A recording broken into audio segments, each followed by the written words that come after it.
I can see a few more people joining, but I think we'll get going. We've got a lot to cover. So welcome everyone. Good afternoon, good evening, good morning, wherever you are in the world.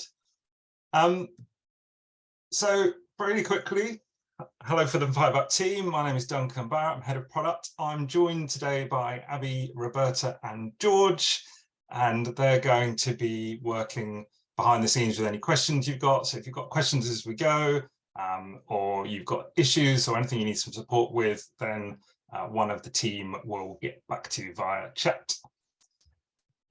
So this is actually the start of a new series of webinars for us. We're going to be sharing around different topics, everything to do with the 5up platform. So whether that is digging deep into some of the functionality or sharing some of the other sort of tips or tricks that might be useful to people.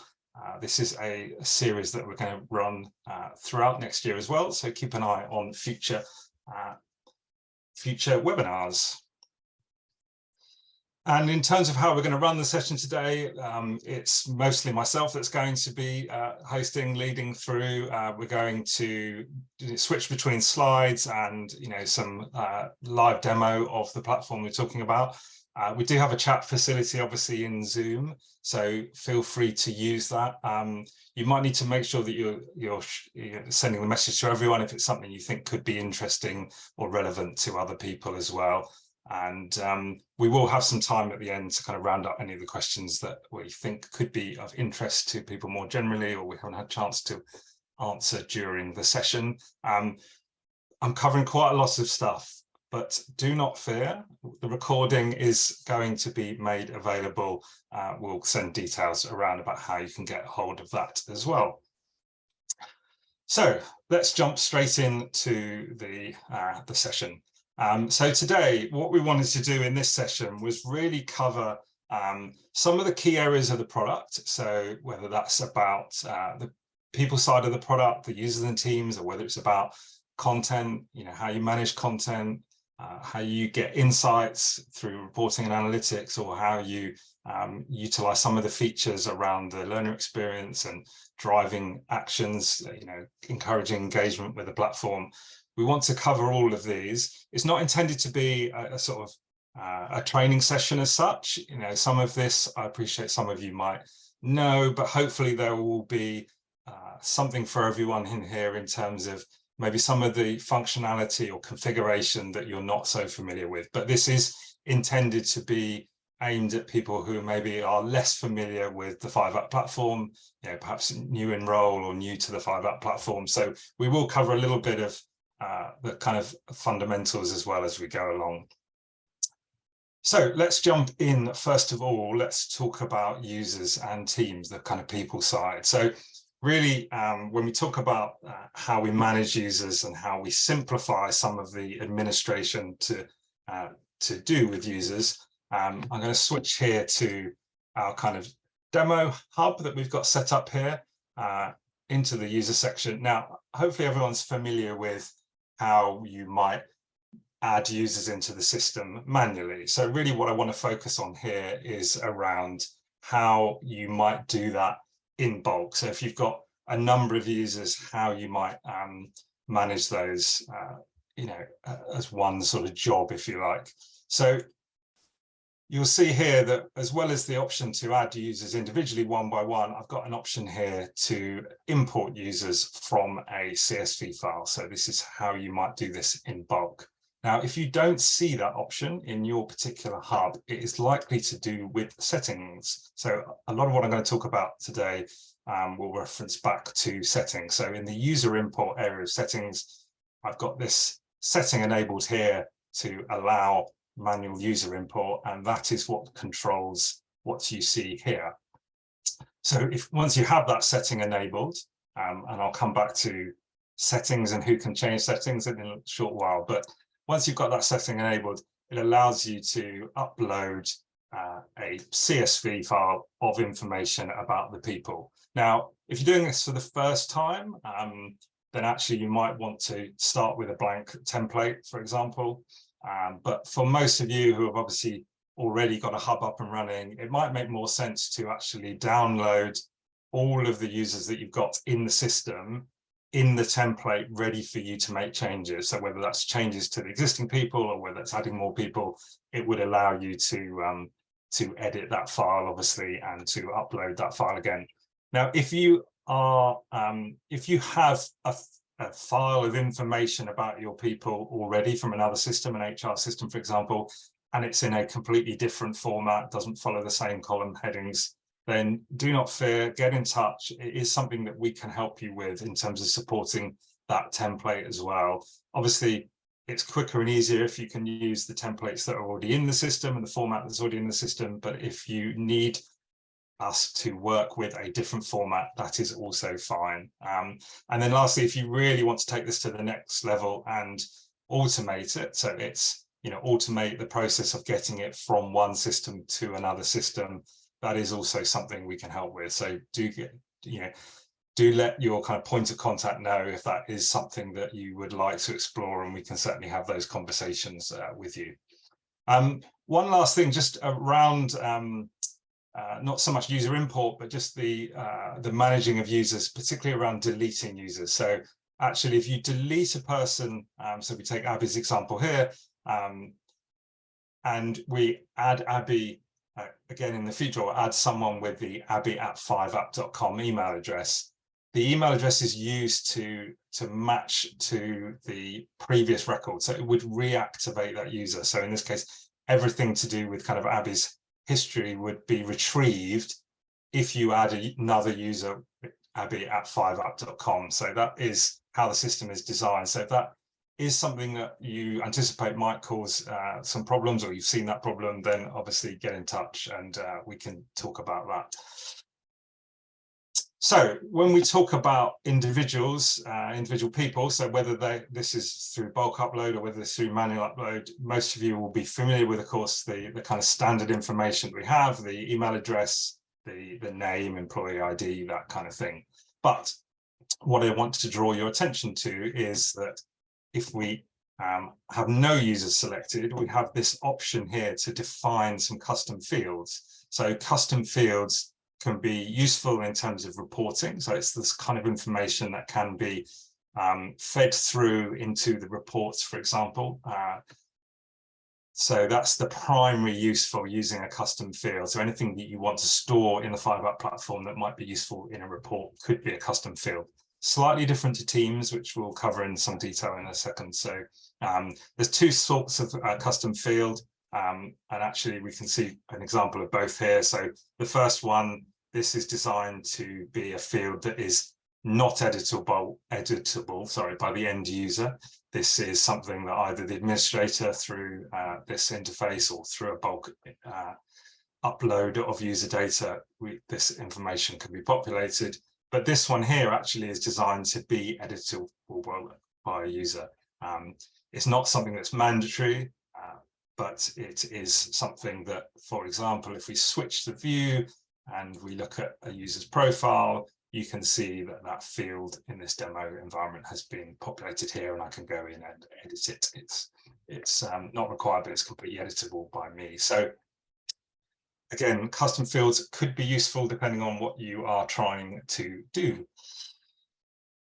And then lastly, just finishing off talking about how we manage users. Some of you will have obviously used the search facility here in terms of performing simple searches, looking for people in the system, of course, but actually there's a much more advanced use of the search facility, and this is documented here in our guides.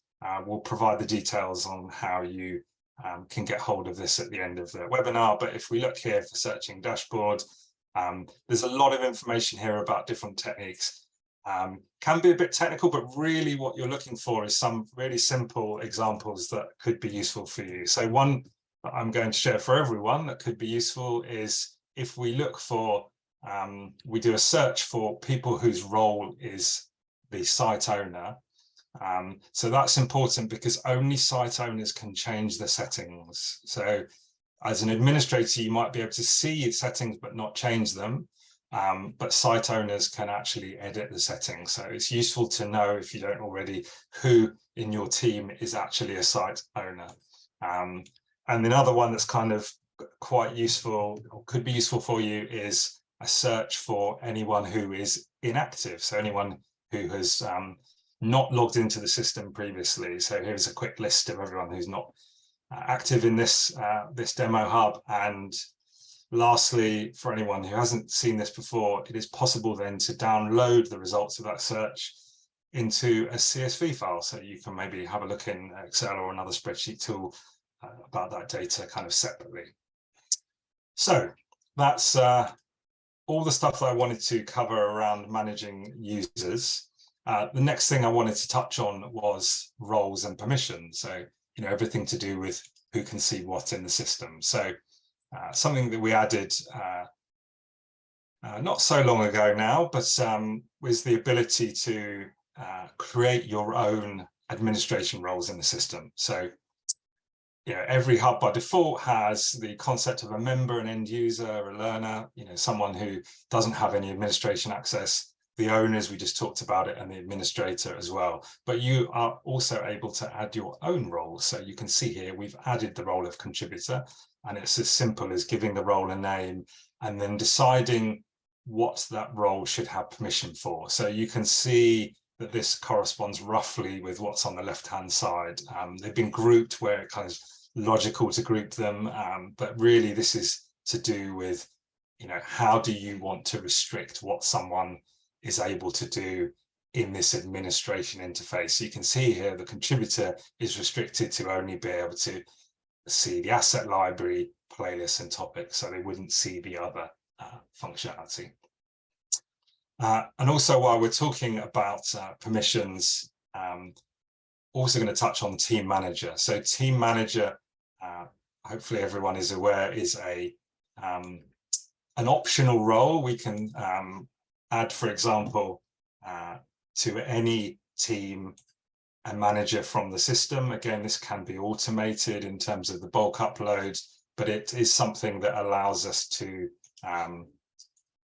differentiate a person who's not necessarily an administrator, but they can have additional permissions. So in this case, you can see that as a team manager, I have permissions for everything. So when I'm logged into a view of the teams that I'm a manager of, those settings will control what I can see across the top here. So by default, everyone can see insights and trends because they're anonymized. But if you want to give your team managers access to see more information about the individual team members in their team, or the ability to report on people who they are a team manager of, or even team playlists, which we're going to touch on later on, you know, these are controlled through the team manager permission settings. So back to the next area, which is team types. So team types is functionality. Now we can see in this kind of demo here, we've got a set of team types. So really think of team types as a way of categorizing teams. So previously, and for many of you probably it might still be the same, you know, all teams are created just and appear in every list in the same way. So if you're trying to manage lots of different teams, or trying to be more granular with the teams that you have, it can become quite overwhelming. So here what we've done is, for example, we've created a category, a type of team for department. So this means that anywhere that we are looking at the team and making a decision based on the team, so for example, deciding which team should have access to this playlist, we can use the department to more easily get to the information that we might want. So this allows you to manage many more teams than probably would be practical if you were trying to do this all without any differentiation between the teams. Now, just while we're talking about team types, actually, the thing to note here is that if we add a team type, this will affect the user import template that I talked about earlier. So each of these team types would appear as a column in the user import. So the intention is that in the column called department, you would be adding, the value for each row in the CSV file, whether someone is in the marketing department or the product department or the sales department. So if you do change your team types, it will affect your user import file. So just something to be aware of. Okay, the last thing around users and teams that I wanted to show you was, this is actually completely new functionality. So there is going to be a video to cover this, and I'm going to actually quickly show you a different demonstration hub, because this is not live functionality yet. You can see here that we've added a function called Smart Team. So this works very similarly to how the advanced audience works in sharing, for anyone that's familiar with that, but it allows us to add some kind of logic in which it calculates the team membership. So you can see here that there's one created for UK sales. Now, previously, we had some country team types for UK and France, and some department team types for sales and marketing. But if I wanted to specifically target the UK sales team, for example, then I wouldn't have been able to do that with the existing membership. So that could be a limitation of the information I'm getting from another system, or it could just be that there's a lot of additional work there to kind of create all those very precise teams, depending on what your needs are, reporting or targeting of content. But here you can see for the this feature, what we've done is said, okay, automatically add someone into this team if they are already a member of the sales team and also a member of the UK team. So this now just runs automatically. Whenever anyone's added new into the system, it will detect that they meet this criteria, that they're in the sales team and the UK team, and they can then be, they are then automatically added into this team, and it just works the same way as a regular team. So again, if we wanted to target a team or report on a team, it would just appear in the same way as a regular team. Okay, so before we move on, I just wanted to kind of give a quick sort of reflection and some of the top tips that I think when we think about users and teams that might be worth you thinking about and taking back into your own organization and how you're using the 5-App platform. So one is really around the power of teams. So we've talked a little bit there around the need to think about teams as something that allows you to be much more targeted in how you're communicating to people, how you make what they see more relevant to them. Also in terms of how you report. So if you are currently struggling in any way with being able to, target the right people in the right way or report on the information you want, it could well be that your team structure, that how you're using teams in the 5-App platform is the thing that you need a bit of support or help on. So more than happy if we can assist there.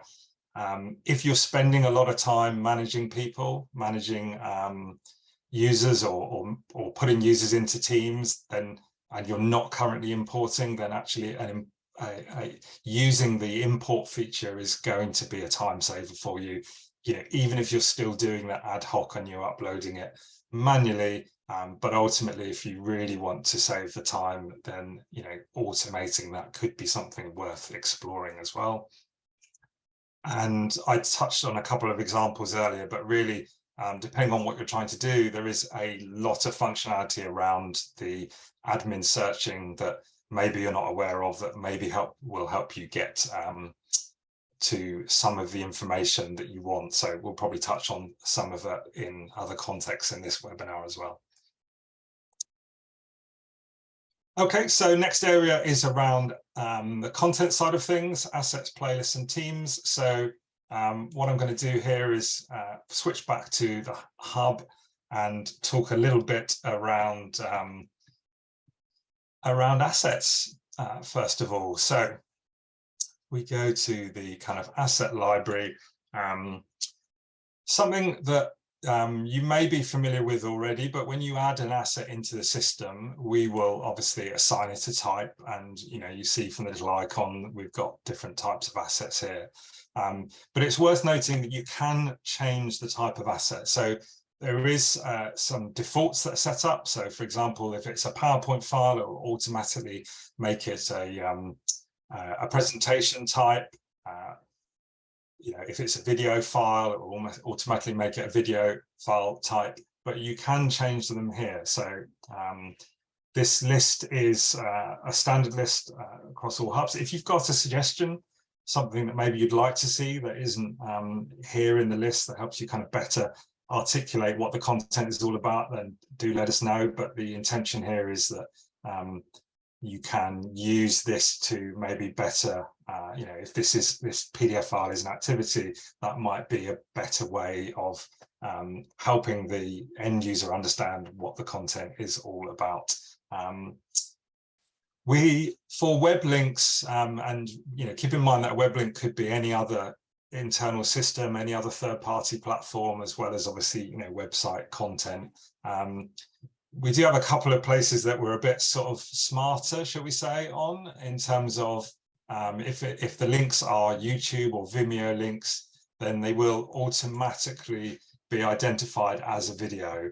But just keep in mind, if you're linking to a video on a web page that we don't know about, it would not necessarily know it was a video. So we've got a couple of special bits of logic that pick up YouTube and Vimeo as popular platforms. But again, if you have a platform that you're using to host your videos and you'd like something similar, then let us know and we can look into that.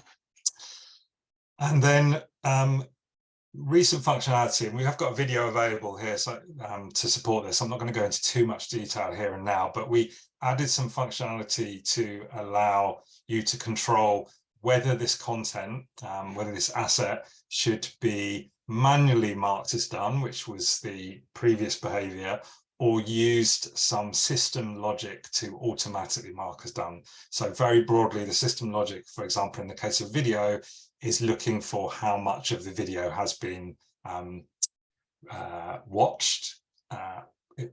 Actually it's set, I think, to 95%, but we have some information that describes the different logic for different types of content. Generally, files and links, where it's a lot harder to actually know whether people are watching, we just base it on how long after opened it's been. So if you actually want to, particularly in terms of helping people progress through a playlist, and it's not important for you to get that kind of manual acknowledgement from a user or manual feedback from a user, then the automatic markers done feature hopefully really helps you as well. And then lastly, very similar to how I showed you for users, we have the option for you to download a file of the assets. This is only the assets that are owned by this hub, doesn't include assets that might be distributed from another hub into your hub, which is often the case for some of the content that you might have available, but certainly anything you've uploaded into the hub or added into the hub, you can get access to that. And again, the search here could be really useful for you. So for example, we've got searches that would allow you to search, for example, on anything that was created more than a year ago, for example. So depending on what it is you're trying to do, advanced search functionality could be really useful. So next up is topics. Topics, I'm not sure if everyone is using these, but just at a very high level, this really helps to organize the kind of browse page. So you can see here, if we take this sort of DEIMB topic, if we start at this first browse page, what we're seeing here is essentially the topics that I've created for this hub and all the playlists within the hub. So think of these almost like filters. So now what I'm showing is only the playlists which relate to the diversity, equity, inclusion and belonging topic.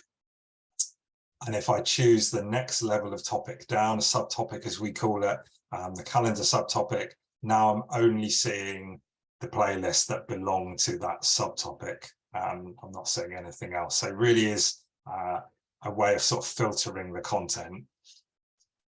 We are actually looking at how we might change that logic. So, we'll keep you posted on plans around that, just to make it a little bit more easy for you to control the experience around the browse. We get some feedback that people would like to, sometimes not show all of the options of the playlist, but for the time being, here is, for example, the topic that we have here that we've created. So again, you can just create a new topic at this level. And then if you want to create a subtopic, you do so by selecting that topic, selecting manage subtopic, and here is where we can add additional subtopics. So you'll notice in the demo, the topic essentials wasn't showing, and the reason is because it didn't have any playlist. So with the browse experience, you will only ever see topics that have content playlists that you have access to. So if you don't have any access, even if there was a playlist, but you don't have any access to the playlists that are in this subtopic, then you would not see this subtopic. So there's some logic there to ensure that you don't see lots of empty topics, for example.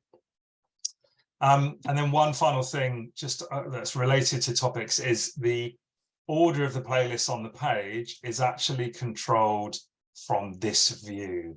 So we sometimes get asked, how can I control what people see here? And it's actually done through this list view here. So you can see that I've just very quickly swapped those two around, and that's the same, even if you go through topics. So the order that they appear in this list is the order that they're going to appear to your learners. So just something to keep in mind there. So featured content. So this is something we've had for a while now, but it's really useful if you want to draw attention to particular content. So this works in a number of ways, but if we wanted to feature something for everyone, we could do that through the teams view here. I haven't got any particular team selected, so this is going to feature this content for everyone. So it could be an individual asset piece of content, or it could be a playlist, or even a topic itself. So if we feature this for everyone, then when we go to the home page, you can see the featured for you section has appeared. But we can also do that targeting down to a team level. So if we wanted to focus the people who are members of the product team on a particular playlist, topic, or asset even, then we can also do that. And actually, if you add more than 3, then it will behave very similar to the other sort of carousels we have here, where you can navigate through the content. We typically recommend, not promoting more than 3, because obviously then it's less likely people will see it. If people are members of multiple teams, then we take care of that logic as well. But something to, I suppose, review periodically, because obviously if this stays too static for too long, it could actually have an adverse effect on how people kind of view this page or see this page. So definitely useful to draw attention to something specific for a period of time anyway. The last thing that I wanted to touch on is something that we introduced in the summer, actually. So some of you have already had a play with this, and it's called Team Playlists. So what we've done here is using that idea of team manager that I've described earlier. We have, again, provided some permissions, some settings. In fact, this is done in a couple of places. There's a much more detailed video if you're interested in this that covers this the settings exactly. But what we can do now as a team manager, I touched on this earlier, is create a playlist for my team. So this is only going to be visible to the members of this team. So this isn't something that's going to kind of pollute, if you like, the rest of the experience for anyone else. It's only going to be visible by the members of that team. And you can actually also extend permissions to be able to allow team members to be able to contribute content to this as well. So they can add their own files or links, you know, actually get involved in curating and contributing to this playlist. So you know, pretty much everything that would be available to administrator is actually available through here. In fact, as an administrator, you can also have access to edit your playlist in this way as well. So it's something that, as a setting, if you haven't got already, it's definitely worth exploring that. But really, the intention of a team playlist is to allow you to have some way of allowing other people to have their own space almost within your hub environment, to be able to use it for, you know, sharing best practice or curating content that might be relevant just to that team specifically. But you can also, as an administrator, have another level of control, shall we say. So if we find that playlist, you can see that this is a team playlist. I could decide to make this playlist available. Let's just say we thought it was a great playlist. It could be useful for everyone. We can do that really easily from here. We can even change, you know, which team own it as well. So an administrator, there's a little bit more control available to team playlists as well. So just in terms of takeaways from this, in terms of managing content. So one thing that is often super helpful, you know, it might be depending on how your email system works, it might be that you need a little bit of support from IT to help with this, but it's worth creating test users so that you can see what your end users are seeing. Many of you will be administrators familiar with the fact that you tend to see everything, but if you want to see exactly what your people are seeing, then actually having test users could be useful. Web links, so I touched on web links earlier.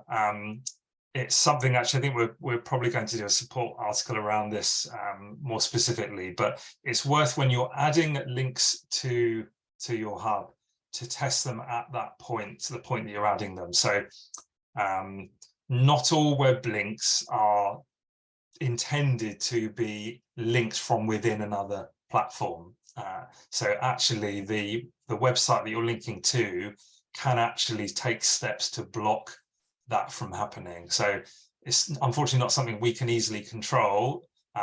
Most websites, particularly if they use a secure link, so a link that starts HTTPS, or you see sometimes a little padlock symbol in your browser, you know, most of those links will probably let you add a link within the hub, but if it doesn't, then obviously the option to open it in a new window does exist. But unfortunately, that's not something we can control. And of course, the admin search, as I mentioned earlier, could be really helpful for you as well. So reporting, analytics. So just a couple of areas here that I wanted to sort of touch on. So really around sort of filters. So some of you will be familiar with this, but it's just worth kind of reiterating that because we have a lot of different reports here, that the filters that might be relevant can change, for example. So when we're looking at a list, like a member list, for example, it's possible for you to filter it down to a specific team. So this could save a bit of time in terms of you not having to do this after you've exported the data. So for example, we might say we just want the data related to the head office team. Sorry.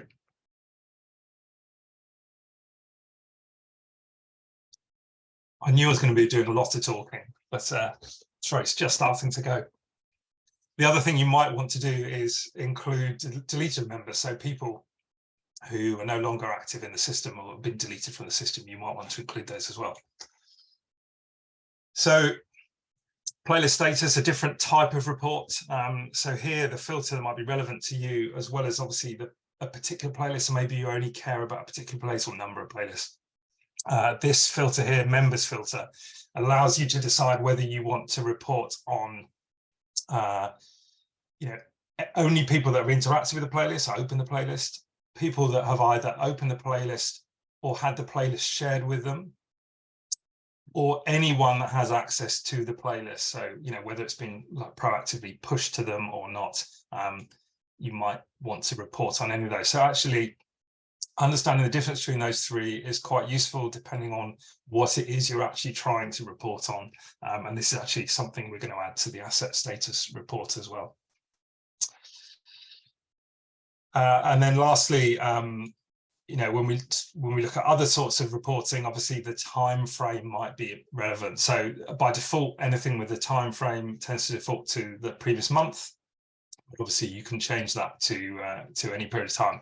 Be aware though, if you're changing it to a long period of time and you've got a lot of data in your hub, that's going to take a little bit longer.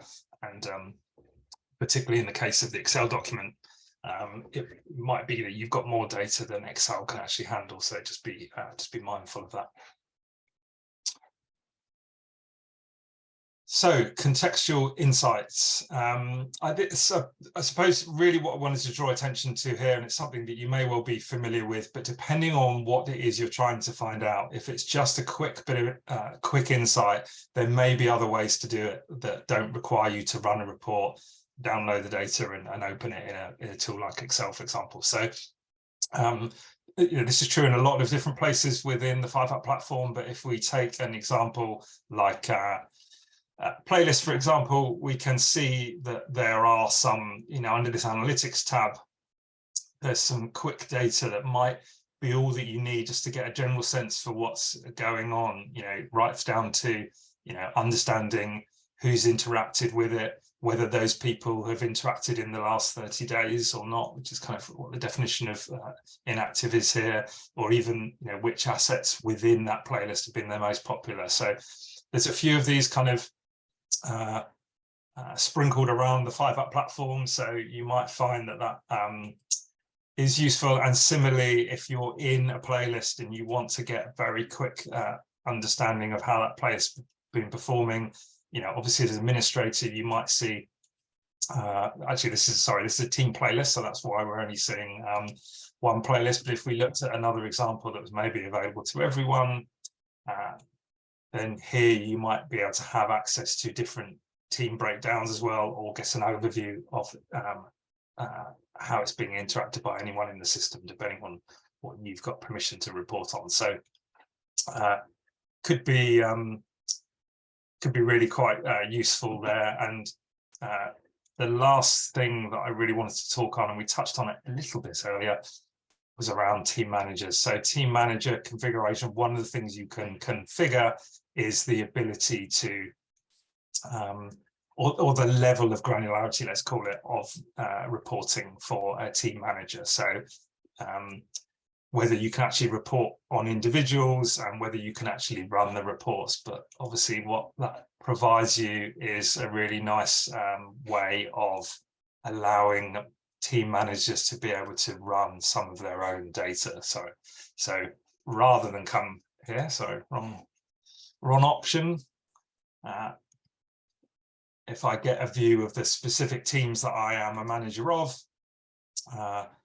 I can obviously, as we showed earlier, see a list of reports that I can run based on the only on the people that I am a manager of, or belong to teams that I'm a manager of more precisely. So could be really useful in terms of allowing people to run some of their own reporting as well. Okay, so just in terms of a couple of takeaways here, it's something I alluded to earlier, but certainly teams, particularly when it comes to things like using them as a filter, as well as obviously the reports themselves and the information that's contained in the reports, think of your reporting needs when you think about the team structure that you have in the hub. It's definitely something we're more than happy to help and advise on as well, in terms of making sure that you're able to extract the information that you need. And we know that there is a lot of data in the system. There's a lot of reports, there's a lot of options there. So, you know, if you're not sure how to get hold of what you need to get hold of, then, you know, do let your point of contact know. You know, there is almost certainly a way that we can help. And actually some of the feedback we get around specifically how you're trying to report on information, we can then build into the product. And often, you know, adding a column or doing something like that in a report is something relatively simple and easy for us to do. So, you know, definitely happy to make those improvements for you. Okay, so the last area, get through this one quite quickly, is really around, you know, the engagement functionality. So I think this is probably something we'll dig into a little bit more deeply in a future webinar as well. But if we think about, first of all, the sort of social features. Now, again, if you are not seeing some of the functionality that is available or you're seeing in the demo. So for example, if we look at, you know, the ability to share or the ability to comment on a piece of content, it's almost certainly to do with your settings. So within the kind of feature flag settings, you can see we have control of not just whether sharing is enabled, but also whether people can share across teams, for example. So if that's something that you're not seeing, or you need to go and check, similar with comments. So if you don't have comments enabled, that would be replaced with a feedback option. You know, the feedback then goes through to an email address, which is configured here. So if that's not the experience you want to provide, then that's almost certainly something related to the settings that we've got here. So it's definitely something worth kind of checking out. Badges. So we've added functionality recently around the ability to add a badge to a playlist. So for example, you know, this works through the administration areas by selecting a badge, by selecting an image, choosing a badge image. So this could be one of the system generated images, or it can be an image that you upload yourself. So we can really quickly assign a badge to a playlist. Now what this will do is look at the anyone who has access to that playlist.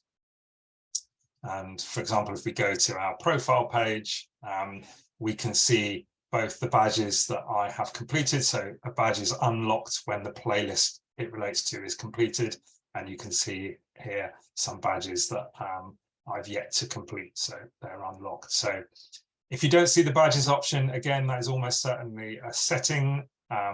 We've got the badges actually behind what we call experimental features here. So, you know, these are things that are still in development, but this functionality is available now for you to use. And there's a more in-depth video that goes into that if you are interested. So nudges, obviously, these play a really important role in how you might kind of drive ongoing engagement. So really quickly, there's a couple of different sort of types, if you like, you know, so under the different nudges that you can create, broadly, registration and inactivity reminder are based on logic which checks every day whether someone meets some criteria. So if we looked at inactivity, for example, we can firstly decide, you know, whether this is applicable to everyone or only to specific groups of people. But the check that is happening each day is when was the last person someone logged in. So once it's been a week since someone has logged in, this notification would be triggered. So keep in mind it's on the day a week after they last logged in. So once that kind of passes, they would only receive this reminder one time. So if you want multiple follow-ups, then you maybe set another one to chase up after 2 weeks or 4 weeks, for example. And then the other type of reminder, you know, if, for example, an uncompleted reminder is triggered on a particular day, and it's a check to say anyone, you know, who this is applicable to, on this day, if they've not completed this particular piece of content, whether it's an asset or a playlist, then they will receive this notification. Schedule sharing is a little bit more, self-explanatory in terms of on a particular date, I just want to push out this kind of share notification around this particular content. So very much a version of what you would do through a normal manual share. But this is something that the nudges and how we configure these nudges is something we're actually looking at early next year. We've just started some work on it. So we will be updating and enhancing the way in which nudges work. Really excited to kind of share with that in a little bit more detail with you and when the time comes. But for the time being, if you're not using nudges, really worth thinking about how they could benefit you. And then lastly, Microsoft Teams. So we have we built a Microsoft Teams app that can be installed. So if you are using Microsoft Teams in your organization, normally something that it's we end up talking to your IT team directly, more than happy to do that. But in summary, what it allows you to do once you've connected it to your kind of hub, so there's a little bit of setup there that we help with, it allows any notification related to content that's being shared to people, so whether that's kind of done ad hoc or whether that's scheduled, they will be notified about that via Microsoft Teams in the chat facility of Microsoft Teams. So we've noticed it's something that people can opt out of if they don't want to receive it, but actually we've seen that it really does increase the actions that people take from those notifications, compared to email. So just a couple of takeaways here around kind of engagement. So I mentioned there, really, if you're not sure if any of the things that we've seen don't quite resonate with you, then maybe it's that those settings are not enabled on your hub. So I would encourage you to kind of review those. And also, I think one of the things we find ourselves talking to more and even hearing played back to us is actually the need for people to think a bit more like a marketeer for some of this stuff. So really, how do you continuously get people to take some of the actions that you might want to, ensure they understand what that means to them. So really that job of how do you make the connection between what it is that you're doing and what you've got available and what they might be thinking about, or the problems or needs that they might have. How do you join the dots between those two things? How do you experiment and test and learn and measure the impact of some of these things? So a kind of something to think about there is whether you could take some of that mindset and apply it to some of the things that you are doing. So I did say there was a lot of content to get through, so hopefully it wasn't too quick and my voice held out to the end. And of course, if there is anything else in terms of follow-up, then as well as the help articles that I mentioned earlier, which you can get to from docs.5app.com, we're also increasingly making available short videos, particularly around new features, but also plan to make that around some of the other areas of the platform as well. So there's some on-demand content there if you want to understand a little bit more about a feature that you're perhaps not using, or want to understand how you maybe can configure that in a different way. And of course, if you want to get in touch with us, then you can do so through your normal point of contact, your normal channel, whatever your support arrangement might be. Duncan, just before we wrap up, you're moving on to Q&A. That's perfect. Yes, so Abby, thank you. Excellent. We've got a great question that's come in from Laura, and she's asked, Laura's asked, how can I activate the nudge in Microsoft Teams? And I think it might be quite useful for you to share some information on this call. Yes, so I think Laura, the short answer there is that we have to install an app in your Microsoft Teams environment. So obviously, who can do that in your organization does differ from organization to organization. It's often your IT team, but it's not always the case. So definitely something we'd probably better off to pick up with you on an individual basis, so we can walk you through that. But we are more than happy to kind of walk you through how to get that app installed. Once it's installed, it really is pretty simple. It's made available to people in a particular channel or group of people within your Microsoft Teams setup, and then everyone basically has it ready, so your end users don't need to do anything. Once it's set up, it just all works magically. That's fabulous. That is basically what I said, so that's perfect. Thanks. All right, is there anything else that you couldn't answer, Abby, or as you went along? No, I think that's it, but as you say, we'll share some information, and if anyone's got questions that they go away and think, oh, I should have asked that question, then do get in touch, and we can we would happily answer those questions for you. Yeah, absolutely. Yeah, thank you everyone for your time. I hope it's been useful, and like I said, we'll make the recording available, and you look forward to future sessions. There is a short survey for anyone still on, just to get your feedback, and also topics maybe you'd like to see covered in the future. But for now, thanks everyone. Excellent. Thank you everyone. For the rest of your day. Thank you, Duncan. Yeah, thanks, Duncan. Well done. See you later.